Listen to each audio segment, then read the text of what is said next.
আমার সময় আসে, আমি শুনানিতে দাঁড়াই। তো দাঁড়ানোর পরে আমাকে রুমিন ফারহানা তেরে গিয়ে আমাকে প্রথমে ধাক্কা দিয়ে আমাকে ফেলে দেয়, আমাকে কথা বলতে দেয় নাই। এবং তার যে গুন্ডা পান্ডা ছিল তারা হচ্ছে আমাকে পায়ের নিচে ফেলে আমাকে পিষ্ট করে, মানে আমাকে নির্মমভাবে আমাকে তারা মারধর করে, তারা টার্গেট করে অত্যন্ত পরিকল্পিতভাবে আমাদেরকে এখানে মারধর করে।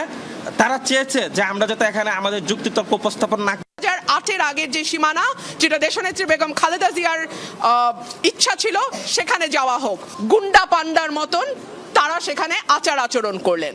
অত্যন্ত দুঃখজনক, অত্যন্ত লজ্জাজনক। এবং আমি মনে করি এটা কমিশনের যে ভাবমূর্তি, যে গাম্ভীর্য এবং যে সম্মান, সেইটার সঙ্গে এটা যায় না। সাথে ব্যারিস্টার রুমিন ফারহানার একটা তর্কাতর্কি হয়েছে, ঠিক আছে, যেটা আসলে দুঃখজনক। এটা আসলে আমরা খুবই অনাকাঙ্ক্ষিত। এটা মানে যেটা আসলে আমরা বলতে পারবো না যে যেটা দুঃখজনক। এই লেভেলে এসে এই ধরনের ঘটনাটা খুবই দুঃখজনক। এখানের কমিশনার যারা রয়েছে তারা পিক অ্যান্ড চুজ ভিত্তিতে নিয়োজিত হয়েছে, নিয়োগপ্রাপ্ত হয়েছে। আমরা তাদের বস্তুনিষ্ঠ ভূমিকাকে আমরা সব সময় আমরা প্রশ্নবিদ্ধ করেছি।